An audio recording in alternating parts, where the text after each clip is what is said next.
We are walking in the light of God. We are walking in the light of God. Welcome to this episode number 5 of a series entitled Traveling with Pilgrims of Hope. I am Father Ron Will, coming to you from Precious Blood Renewal Center in Liberty, Missouri. Pope Francis declared the year 2025 as a Jubilee Year with the theme, the Year of Hope. Our mission statement here at Precious Blood Renewal Center states, we are a safe and sacred place offering healing and hope, renewal and reconciliation for all people. So our mission statement dovetails or overlaps with what Pope Francis is saying in declaring this year of hope. We are a place of hope. We are committed to offering hope, which includes naming experiences of hope in the midst of a lot of darkness in our world today. When we celebrated Mass here at Precious Blood Center this morning, we sang a song that many of you probably know, We Are Many Parts. And the refrain for that song that repeats again and again after each verse says, we are many parts, we are all one body. And the gifts we have, we are given to share. May the Spirit of love make us one indeed. One, the love that we share. One, our hope in despair. One, the cross that we bear. So we as followers of Jesus have a responsibility for one another. We are one, and this series, Traveling with Pilgrims of Hope, introduces us to individuals who are striving to bring hope to others. One of the groups of people who are struggling with hope are our youth in our world today. And recently I've learned about Brad Grabs, who is working with a group entitled Friends in Faith KC, a group who work with high school youth in crises. And I've invited Brad to share with us today to have a conversation about his work and to share some of his experiences and to give the rest of us insights into how we can become pilgrims of hope ourselves. Welcome, Brad, and thank you so much for joining us here at Precious Blood Renewal Center today. Why don't you begin by telling us about this Friends in Faith KC, their work, and how you got started with that work. Sure.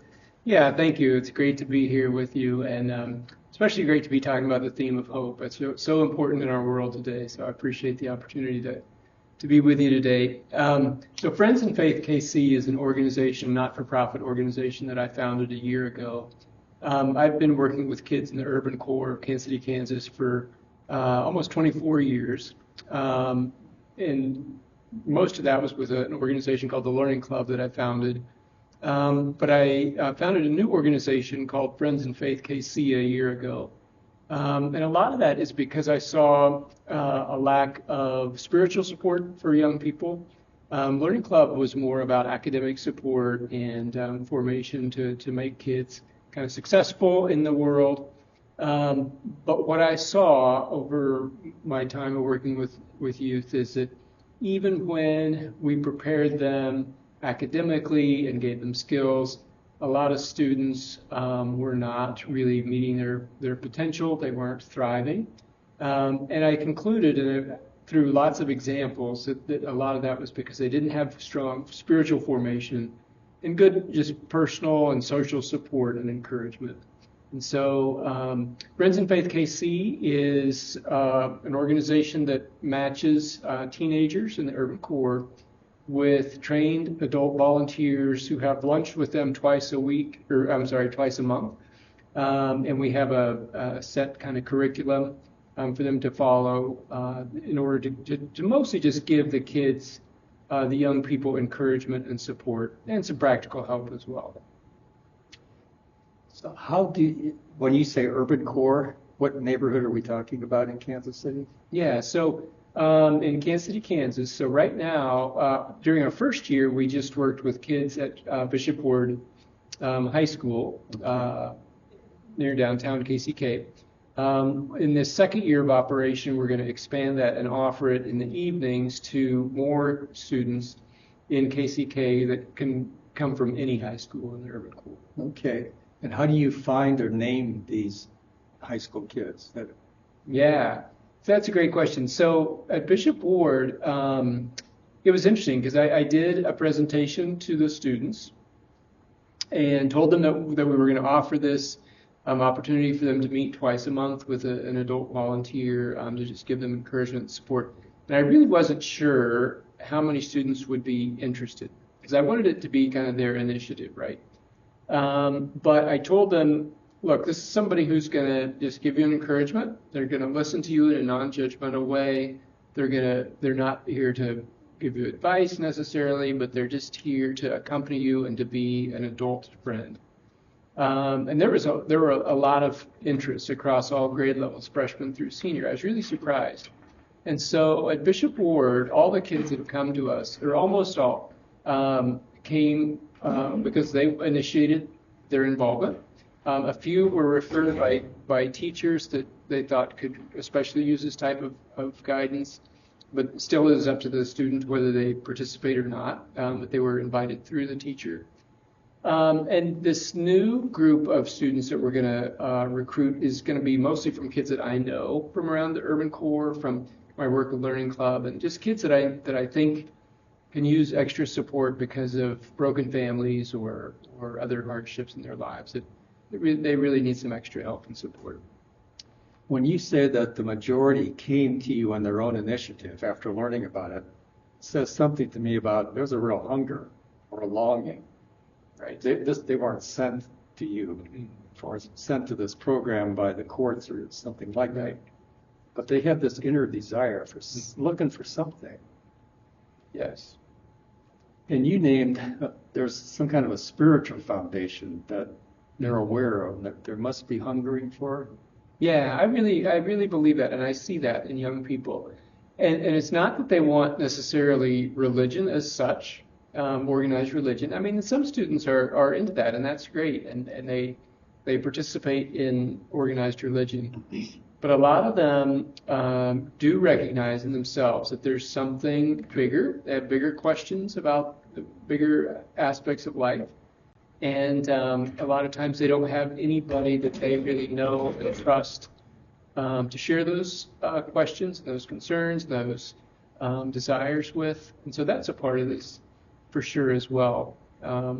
So we encourage our adults and students to, first of all, ask, what can I be praying for you for, right? And that's a much different question than say, how are you doing? How's school going? Whatever, because students, they might say some things, but if you say to somebody, a young person, anybody, is there something that I can be praying for you about? That kind of opens the door of the heart, and people are a little more willing to share something that's really deeply important to them, which they might not share if you just ask, how's it going, type of thing. And I've found that a lot of young people, they do pray for, and the adults share their intentions with the student as well. So it's a mutual relationship in that. So the adults invite the student. This is a concern I have. Would you pray about it before we meet again? Right, exactly. It's mutual. It is mutual. Yeah. And we've seen that the students and the adults take that seriously and pray for one another. Very interesting. An interesting way of beginning rather than how are you doing? Or is there anything for which you would like me to pray? Right. And I have a hunch that when you ask that question of me, I have to do a little searching myself. It doesn't come off the top of my head, probably. What is a deeper need in me? And when the student has to verbalize that out loud, they become more aware of it. Oh, this is really something I want to work on. Yep, for sure. And now I'm not working alone, but I've got this partner. Yes. Not only refrain with me, but wanting to discuss it a couple times a month. Yes, for sure. Right. You know, and part of the reason that I started Friends in Faith was I have a godson who is 16 years old, and I've known him since he was born. And I'm good friends with his dad. And a year and a half or so ago, I asked his dad. I don't see him that often, or I hadn't seen him that often. I asked his dad, well, how's he doing? And his dad said, well, he said, to tell you the truth, I'm not real sure. He said, because every time I ask him how things are going or what's going on, anything, he just gives one word answers. Fine, everything's fine, good, and not very open. Mm-hmm. And so I said, well, I'll take him out to lunch and just see if I can get any more out of him. See if he says the same thing to me or if he says a little bit more. So I took him out to lunch, and I was very surprised that, when I asked him about school and friends and girlfriend and all those kind of things, he shared very freely. He was very eager to share. He had a lot of things to share. And I think the difference is because, as I'm not his parent, so I'm not trying to fix things.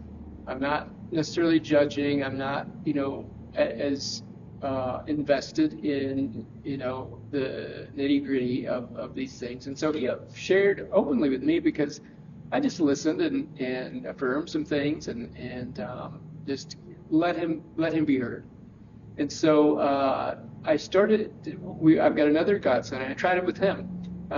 Same thing happened. And so that's kind of what I started to have this idea of, I think a lot of teens really, and so I polled a lot of kids that I knew, said, what do you think about this? If you had somebody like this who would just listen mostly and encourage you, would that be helpful? And a lot of the kids said, yes, of course that would be helpful. So that's kind of how it started. Interesting. You make me think about an example in my own life. I have a goddaughter who years ago, I think that part of that time I was living in a different state than she, but I probably around her birthday I took that as an excuse to go to a restaurant to have lunch together. I hadn't thought about it until you verbalized that there's something about over food opens the heart, maybe opens the willingness. It also gets them out of their home and not listening or having their parents overhear the conversation, but just kind of be more open with you or your other volunteers. Great atmosphere. Yeah, it does. And you're right. Sharing a meal does. It is an important part of what we do. So when we have lunch, in the evenings when we meet, we'll have dinner, because it does. It's just it lends itself to conversation. Uh-huh. What else would you like our listening audience to know about this organization and your work and what they might do to do something similar? Sure. Well, I think a lot of people, not just young people, but a lot of people really yearn for connection, right? Connection to somebody else. And that's so important, not only to have a good friend, but also to be a good friend to somebody else.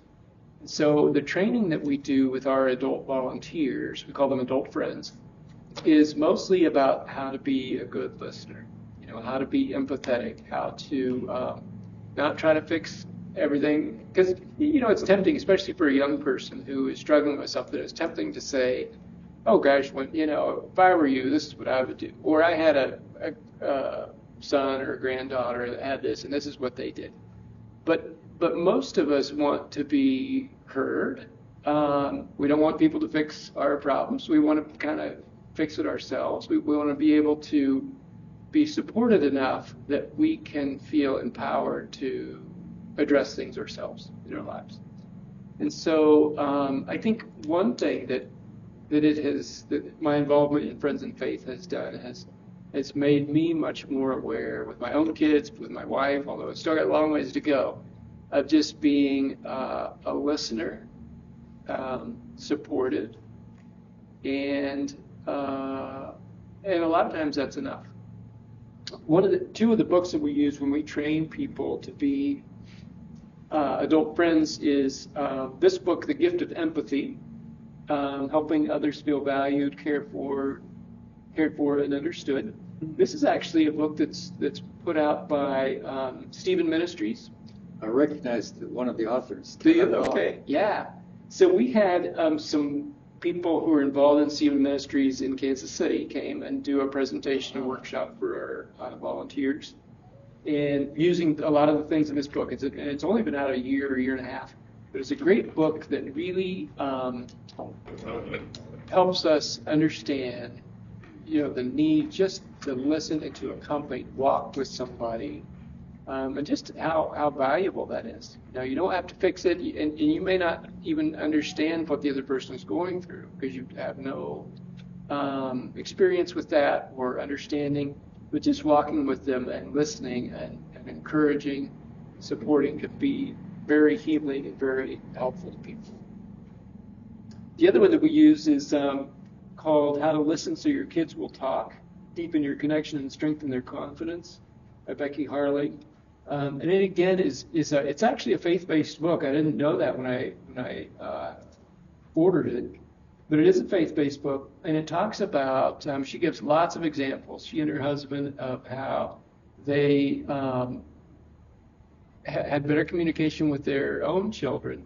A lot of the ways that they failed, and a lot of the things that they learned over the years. But again, it's more about really listening and being attentive and present to people, especially young people, to help them, and that helps them feel supported.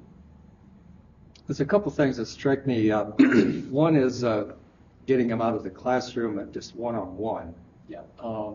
The teacher or the counselor at school probably has so many people, so many kids they have to attend to, but they've just got this one volunteer they can sit down with. They got their full attention. Yep. Gives them a chance to open their hearts. That makes a big difference. And even in a faith perspective, like at Bishop Ward, obviously the kids, take a theology class, and so they have mass together as a school, and so there's definitely good religious formation there. But a lot of the kids never have an opportunity to sit down with somebody who they trust and just ask questions. Kids have questions, and a lot of them are very good questions that are pretty hard to answer because they're great questions. And so, and we encourage our adults to say, it's okay to say, well, I don't know, I'm confused by that too, or it doesn't make sense to me either. Okay. Because that allows the young person to feel affirmed that just because they have these doubts or questions or confusion, they can still have a relationship with God and to walk with somebody who is a person of faith. That's one of the things we ask of our people is just that they feel confident in their own foundation of Christian faith. They don't have to have all the answers or anything, but they just have to feel, yes, I'm a Christian and by choice, and that's my foundation. And then it's a conversation that the student has with the adult, and it opens a lot of doors to the heart and to the mind. Okay.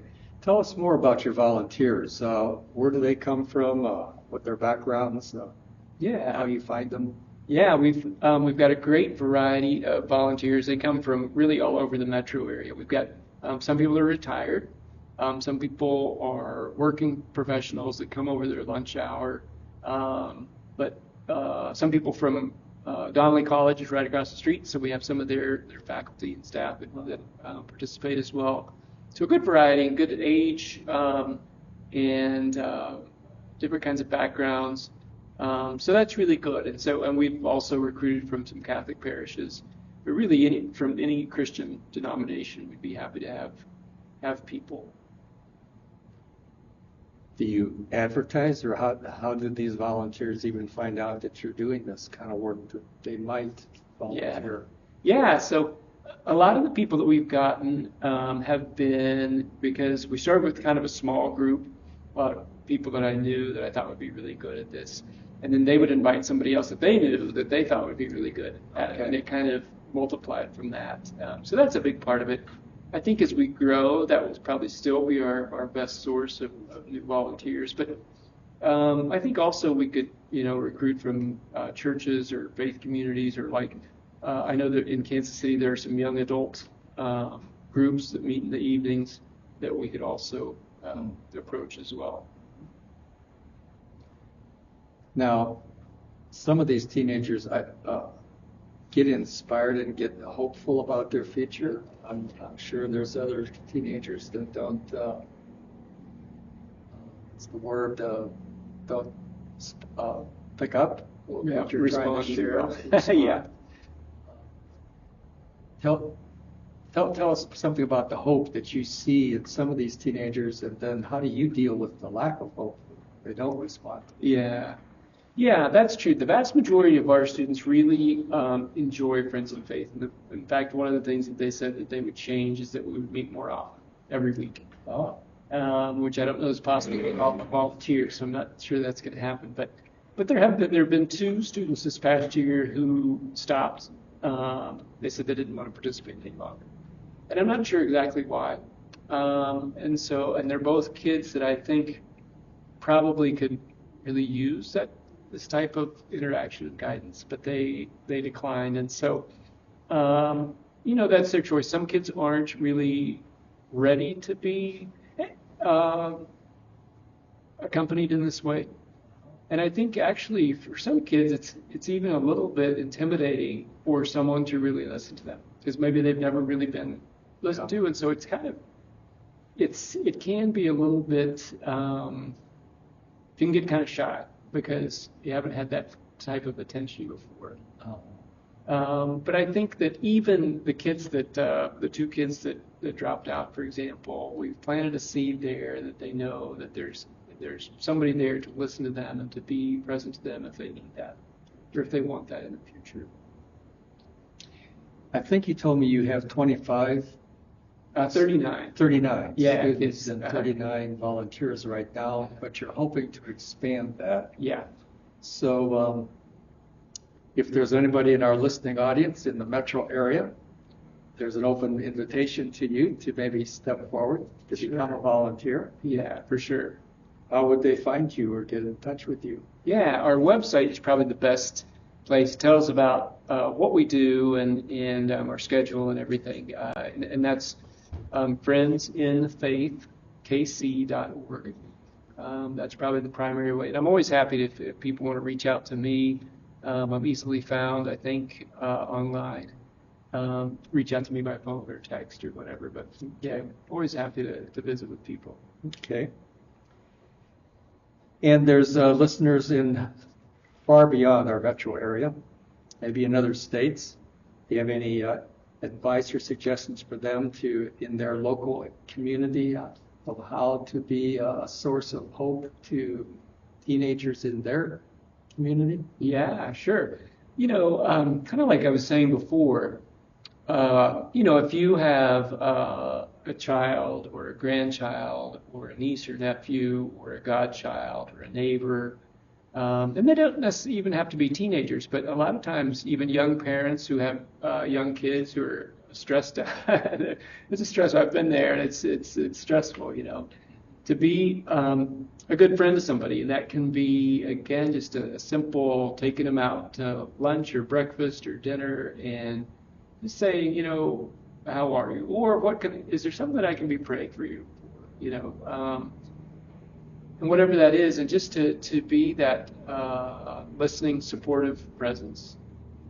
There are several young men, fathers that I stay in contact with because I've known them for years. And, sometimes I just send them a text message and just say, how are you doing? You're doing a great job as a father and a husband.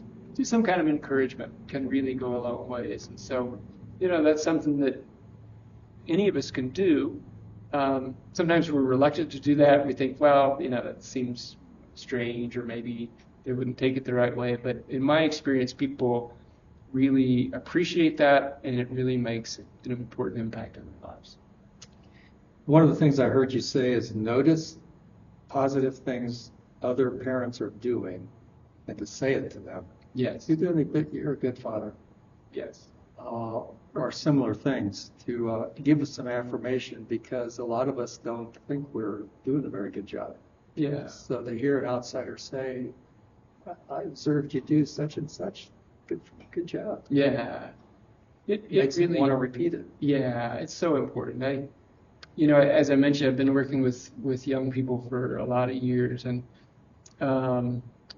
sometimes what I will do is I will call a parent of one of our students and just tell them, identify myself. And the first thing that they always think of is that their kid's in trouble, right? I get a call from a teacher or from somebody that think their kid's in trouble. And I just tell them, and I tell them something specific that I saw their student doing that was good. And it can be something small. It could be holding the door open or saying thank you or just whatever it is. Something small, but it's an entryway. I remember one time I called the mom and I told her, I complimented her about something her son had done. And she said, she almost started to cry. And she said, this means so much to me. She said, I get calls from the school frequently that he's in trouble, that he's been bad. She said, and I just knew when you called that that's what this was going to be. She said, but nobody's ever called me and told me that he's doing a good job. Good for you. And isn't that, it's so kind of, it kind of says a lot about our society that, we whenever anybody slips up, we're on them, kids or even adults sometimes. But affirmations are harder to come by. And so affirmations are really what form us. That's what really form us and shapes our hearts and our minds and guides us into the future rather than critiques. That's a very good reminder to give affirmations. Most of us are too quick to notice the shortcomings of the other person instead of complimenting on this or that. Yeah, and I'm certainly guilty of that for sure. So I have to work on that a lot. It kind of dovetails with that song that I quoted at the beginning of our discussion from We Are Many Parts. We're all one body. We have a responsibility to one another, which includes building up one another. Great, I've been loved. I've been graced by God. I have a responsibility to share that with other individuals in my circle of influence. And we're going to start to kind of draw this to a close. But if there's anything that you want to make sure our listeners know, but I just want to comment that in Pope Francis, in declaring this year 2025 as a year of hope, a Jubilee Year, he says that we have trouble being hopeful, and we should become aware of God, how much hope God has for each one of us. God loves each one of us, and God has hope for our future, and we're invited to pass that hope on to other individuals who aren't quite feeling that hope. And so I invite our listeners to get involved in learning about groups in your part of the country or your part of the city, and advocate for youth in crises in your particular area. Anything else you want to add? Or a closing comment? I don't think so. I think that I do find in young people a lot of hope. I think for us older people, sometimes we're reluctant to approach like a teenager because they seem kind of very different from us, and so we're intimidated by making contact with a teenager. But in my experience, especially one-on-one with a teenager, teenagers really enjoy older people, and that could be older by 5 years or older by 50 years or 60 or 70.